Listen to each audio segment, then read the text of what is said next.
How could you forget something so basic, Clara? Emily would never be so careless. Beatrice's sharp tone cut through the soft hum of the kitchen fan, her words wrapping around me like a noose. I paused mid-stir, gripping the wooden spoon tighter as my chest tightened. The pot of soup simmered on the stove, its aroma filling the air, but all I could smell was the bitterness in her words. My name is Clara Mason. I'm 32, a nurse, and for the past 3 weeks, the caregiver to my recovering mother-in-law. When Beatrice had surgery last month, I moved into her house, balancing my shifts at the hospital with endless nights by her side. I wanted to help, not out of obligation, but because it felt like the right thing to do. I hoped it might soften the years of cold distance between us. But no matter how much I tried, it seemed my efforts were always invisible, overshadowed by Emily, her perfect daughter, who breezed in once a week, smiling for the camera before leaving just as quickly. I didn't know how to respond. My throat felt dry, and the words I wanted to say caught like thorns in my chest. Beatrice turned back to the table, muttering something under her breath, her disapproval settling over the room like a heavy fog. Emily, of course, was nowhere to be found. She was already running late for her weekly appearance. And yet, Beatrice spoke of her as if she were the one standing here, ladle in hand, taking care of her every need. Careless. That word felt like a knife twisting in my stomach. I had given up everything for the past 3 weeks, canceled plans, traded shifts, even missed my anniversary dinner with Ben, all to be here. And for what? To be labeled careless because I hadn't added enough salt to the soup? Meanwhile, Emily could float in for an hour, snap a selfie by Beatrice's bedside, and walk out with all the credit. I stared into the pot, my hand trembling slightly as I stirred. Anger began to simmer, bubbling just below the surface. It wasn't just Beatrice's words. It was the smugness Emily exuded in every moment of her carefully orchestrated visits. She knew exactly how to frame herself as the devoted daughter, and she knew I wouldn't fight back. At least not until now. Just as I opened my mouth to defend myself, the front door creaked open, and Emily strolled in, her heels clicking against the hardwood floor. "Smells good in here," she chirped, holding a bouquet of flowers in one hand and her phone in the other, as though she'd just dropped by to brighten everyone's day. She glanced at me briefly, her smile lingering a second too long, then turned her attention to Beatrice. "How's my favorite patient today?" she cooed, leaning down to kiss her mother on the cheek. Beatrice's face lit up, her earlier frustration with me vanishing like a puff of smoke. "Emily, sweetheart, you're just in time. I was telling Clara how important it is to pay attention to the little things." Not that she'd understand, she added with a pointed glance in my direction. Emily set the flowers on the counter and let out a soft laugh. "Oh, Mom, I'm sure Clara's doing her best," she said, her voice syrupy sweet. She turned to me, her expression unreadable. "Don't worry, Clara. Taking care of Mom isn't easy. I've been learning that myself." I clenched my jaw, the words hanging on the tip of my tongue, begging to be said. But Emily was already moving, pulling her phone out for what I knew was coming next. She posed next to Beatrice, leaning in with a radiant smile as her camera clicked. "Just want to capture these precious moments," she said, her voice light, as if she hadn't just stolen the spotlight from everything I'd been working tirelessly to hold together. As Emily scrolled through her phone, probably selecting the best filter to enhance her devoted daughter persona, Beatrice sighed contentedly. "It's so nice to have both my girls here," she said, her gaze lingering on Emily. Though I'll admit, Emily always knows just how to make me feel special. My grip tightened on the ladle, the weight of her words pressing down on me. Both her girls? Special? I had spent the last 3 nights waking up every 2 hours to help Beatrice shift positions, prepare her medication, and ensure she was comfortable. Meanwhile, Emily's contribution amounted to curated snapshots and vague reassurances that she was always thinking of Mom. "Mom," Emily began, her tone casually breezy, "I was actually thinking of bringing you that herbal tea you love next week. You know, the one from that little shop downtown?" It's just been so busy at work, but I'll make time. Oh, Emily, that sounds wonderful, Beatrice exclaimed, her eyes practically glowing with pride. You're always so thoughtful. I couldn't stop myself this time. Thoughtful? I blurted, my voice sharper than I intended. Both Beatrice and Emily turned to me, Beatrice's brows knitting together in confusion. She drops by once a week to take a few photos and then disappears. I've been here every single day, doing everything I can to make sure you're comfortable. Emily's smile didn't falter. If anything, it grew wider, but her eyes flashed with something colder. Clara, she said, her voice calm and measured, I didn't realize this was a competition. We're all doing our part in our own way. Some more than others, I muttered under my breath, turning back to the stove. I could feel the tension in the room shift, but I wasn't about to let her patronizing tone get the last word. The moment the words left my mouth, regret washed over me. Even though I was right, I hated that I'd let my frustration spill over, that I'd stooped to making it sound like I was keeping score. It wasn't who I wanted to be, no matter how unfair things felt. Later that evening, I slipped into the guest room, shutting the door quietly behind me. I sank onto the edge of the bed, my phone already in my hand. Ben picked up on the second ring, his voice warm but distracted. Hey, everything okay? No, I said, the word tumbling out before I could stop it. I'm exhausted, Ben. I've been doing everything for your mom, everything, and she doesn't even notice. Emily walks in for 10 minutes with flowers and a fake smile, and suddenly she's the perfect daughter. Ben sighed heavily on the other end, the sound crackling through the speaker. Clara, you know how my mom is. She's always been like this. You can't take it personally. I know she's like this, I snapped, my voice sharper than I meant. But that doesn't make it easier. Do you have any idea what it feels like to be here, day in and day out, and still be invisible? I stopped, swallowing the lump in my throat. I just needed you to understand. Ben's voice softened, a hint of concern cutting through his usual practicality. Clara, maybe it's time to take a break. You've done more than enough. You've done everything, honestly. Why don't you come home for a week? Let Emily step up for once. I miss you, and you need to take care of yourself too. His words caught me off guard, the knot in my chest loosening slightly. The thought of going home, of sleeping in my own bed and being with Ben was so tempting it almost hurt.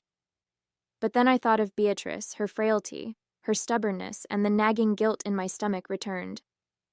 I don't know, I said quietly. What if she needs me? She'll manage, Ben said firmly. You've been more than generous, Clara. It's okay to step back. You're not a bad person for putting yourself first for once. Ben and I lived 2 hours away in a small apartment we'd made our home over the last 5 years. When Beatrice's surgery was scheduled, I'd offered to move in temporarily to help with her recovery. Ben had wanted to be there too. He adored his mom despite her quirks, but his job was at a critical point, with deadlines he couldn't ignore. He'd called every day to check in, always asking how I was holding up, but I knew it weighed on him that he couldn't be here to share the burden. As much as I missed him, I couldn't blame him. He was doing the best he could, just like I was. I sighed, gripping the phone a little tighter. I don't know, Ben, I said finally. It's not that I don't want to come home, I do. I miss you, and I'm exhausted. But I can't just leave her like this. She still needs someone here. There was a brief silence on the other end before Ben spoke again, his voice calm but firm. I get it, Clara. You care about her, even if she doesn't always show it. Just think about it, okay? You've done so much already. It's not selfish to take care of yourself, too. I'll think about it, I said quietly, my throat tightening. I promise. It felt like the right thing to say, even though I wasn't sure if I could really let myself walk away. The next morning, I found Beatrice in the living room, sitting upright in her chair with the television on low. She didn't look up as I entered, her attention fixed on a weather report. I hesitated, wondering if I should start the conversation with a simple, "Good morning." But before I could speak, She turned to me with a pointed look. Clara, she said, her tone already laced with irritation. I couldn't help but notice how late dinner was last night. It's not good for my digestion to eat that late, you know. I blinked, taken aback. Dinner was ready as soon as Emily left. I thought we agreed. Yes, because you didn't have it prepared earlier, she interrupted, her words sharp. When Emily is here, everything feels more put together. She doesn't need to be told what to do. I clenched my hands at my sides, biting back the words I wanted to say. Emily stayed for less than an hour, I replied carefully. She didn't even stay for dinner. That's not the point, Beatrice snapped, leaning forward slightly. Emily knows how to handle herself. She doesn't wait for me to tell her when or how to do things. She's considerate. I let out a slow breath, trying to keep my composure. I've been here every day, Beatrice. I've been doing everything I can to make sure you're comfortable. And yet, somehow, it always feels like a struggle, she shot back, her voice growing colder. You're here physically, Clara, but emotionally, you're checked out. You don't seem like you actually want to be here. Her words struck like a blow, my chest tightening. That's not fair, I said, my voice trembling despite my efforts to stay calm. I've put my life on hold to be here for you. I've been... Sacrificing? She cut in, her tone dripping with sarcasm. Oh, how noble of you. If it's such a burden, Clara, maybe you should have just let Emily handle it. She's busy, yes, but at least she doesn't make me feel like I'm an inconvenience. I opened my mouth, then closed it, unsure of how to respond. The hurt and anger bubbled inside me, but I knew saying anything more would only make it worse. Instead, I straightened, my voice quiet but firm. I'm doing my best, Beatrice. I'm sorry if that's not enough. She waved a hand dismissively, turning back to the television. Your best isn't what I need, Clara. Emily understands me in ways you never will. The room felt suffocating, her words hanging in the air like smoke. Without another word, I turned and left, retreating to the guest room to collect myself. Tears pricked at my eyes, but I refused to let them fall. Not yet. Not in front of her. Sitting on the edge of the guest bed, I stared at the neatly folded clothes in my suitcase, my thoughts swirling. Beatrice's words replayed in my mind, each one digging deeper into the ache that had been building for weeks. No matter how much I gave, how much I tried, it was never enough. And it never would be. I picked up my phone and scrolled through my messages, landing on the last one from Ben. You've done enough, Clara. Please come home. The words felt heavier now, but they also carried a clarity I hadn't wanted to admit before. Ben was right. I had done enough. I'd given up my time, my energy, and my peace of mind to be here, hoping it might make a difference. But nothing I did would ever compare to the pedestal Beatrice had placed Emily on. I couldn't keep sacrificing myself for someone who didn't see me, who didn't value what I was giving. I let out a shaky breath, wiping the tears that threatened to spill. It wasn't about giving up. It was about knowing when I'd reached my limit. For my own sanity, I had to stop waiting for Beatrice's approval. I had to go home. I decided to talk to Barris that afternoon. The air between us was thick, heavy with everything that had been left unsaid. My heart pounded as I stepped forward, determined to finally speak my mind. Beatrice, I began, my voice steady but soft. I need to talk to you. She glanced up briefly, her expression unreadable.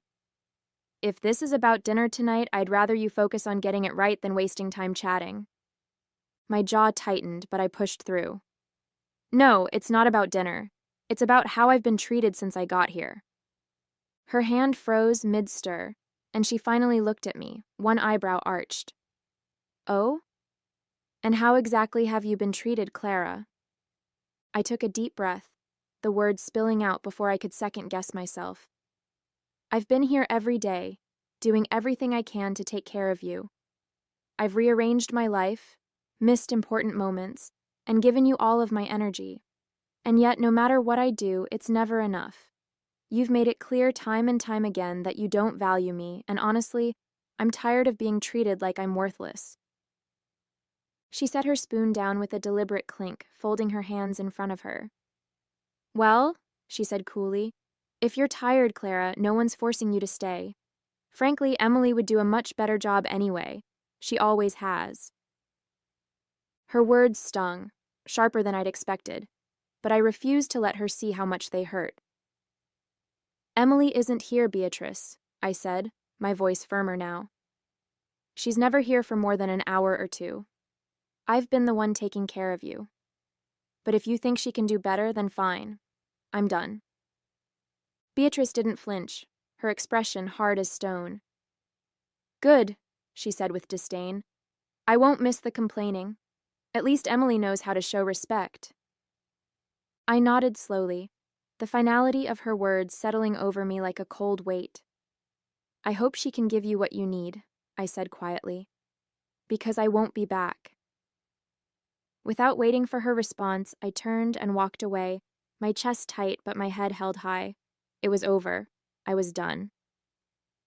Back in the guest room, I packed my things with quiet determination. Each folded piece of clothing felt like another weight lifted off my shoulders. Beatrice's cutting words still rang in my ears, but I shoved them aside. It was over. I was done bending myself into knots for someone who didn't value me. Once everything was packed, I sat on the edge of the bed and stared at my phone. My thumb hovered over Emily's number before I pressed call. The line rang several times before she finally picked up. What is it, Clara? Emily answered, her tone clipped and impatient. I'm kind of busy right now. I took a deep breath, refusing to let her attitude get to me. I'm leaving, I said simply. I've packed my things and I'm heading home. Beatrice needs someone here, so congratulations. You're up. What? She snapped, her voice immediately rising. Wait, what are you talking about? You can't just leave. I can, and I am, I said firmly. I've done my part, Emily. It's your turn now. She let out a high-pitched laugh, the kind that came more from disbelief than amusement. Oh, sure. Just drop everything on me, why don't you? Do you have any idea how busy I am? I can't just... I've been here for weeks, I cut in, my voice steady. You've had time to prepare for this. Mom's your responsibility too, and she seems to think you're better at this anyway. I'm sure you'll figure it out. Are you kidding me? Emily shrieked, her tone growing more frantic. I don't have time to babysit her. That's your thing, Clara.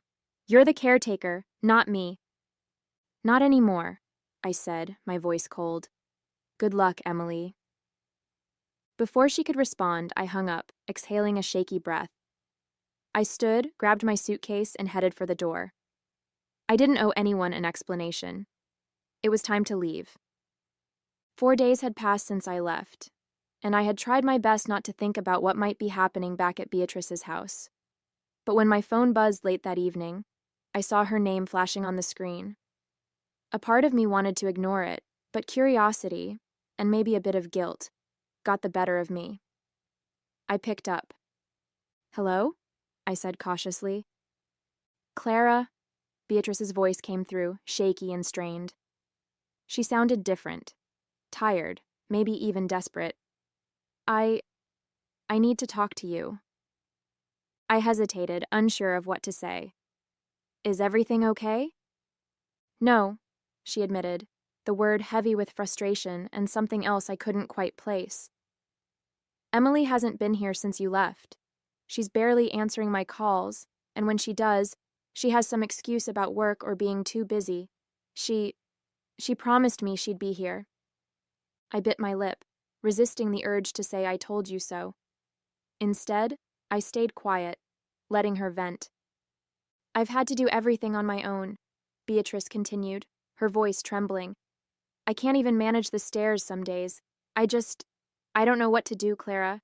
I feel completely abandoned. Her words hit harder than I expected, stirring a mixture of emotions, sympathy, vindication, and a lingering ache of resentment. She had treated me like I was nothing, and now she was realizing what it meant to truly feel alone. I'm sorry to hear that, Beatrice, I said finally, my tone neutral. But I warned you this might happen. Emily's good at saying the right things, but she's never been the one to follow through. There was a long pause, and for the first time, Beatrice's voice softened. I didn't think she'd just leave me like this. I thought she cared. I stayed silent, not wanting to twist the knife. Beatrice was finally feeling the consequences of her favoritism, and while a small part of me felt justified, another part of me couldn't help but feel sorry for her. I took a deep breath, clutching the phone tightly. Beatrice, I'm sorry you're feeling this way.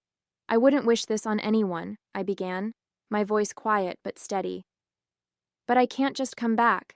Not right now. What do you mean, not right now? She snapped, her tone immediately sharp. I mean, I can't drop everything again to move back in, I said firmly, though my heart ached as I spoke. Beatrice, you treated me like I was nothing when I was there. I gave everything I could, and you made me feel like I didn't matter. I can't put myself through that again. Her response was immediate and furious. Oh, so now you're going to hold a grudge, are you? She yelled, her voice rising. You think you're so perfect, Clara? You think I didn't notice the mistakes you made while you were here? Don't act like you're some martyr. You've never been good enough for this family, and now you're proving it. Her words hit like a slap, but I kept my voice calm. Beatrice, I'm not saying I'm perfect. I know I made mistakes. But I tried. I gave everything I had, and you never saw that. And now, after everything, you expect me to come back as if none of that happened? She let out a bitter laugh, her tone dripping with anger. I should have known. You're just like everyone else, selfish. At least Emily would never abandon me like this. Emily already has, I said quietly, the words hanging in the air. There was a stunned silence on the other end before she exploded again. Don't you dare talk about Emily like that. She has her reasons, unlike you, who's just looking for an excuse to quit.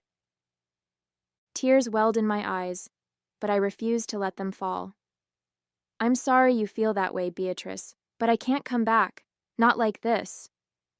Before she could yell more, I ended the call, my hands trembling. The weight of her words sat heavy on my chest, but I knew I couldn't go back.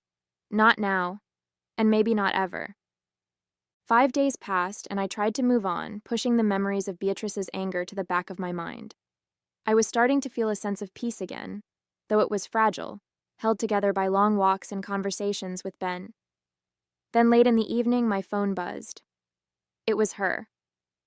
I stared at the screen for a moment, debating whether to answer. With a deep breath, I picked up. Hello? Clara? Beatrice's voice broke on the other end, shaky and filled with tears.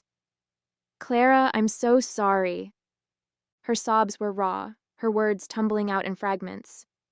I don't know what to say.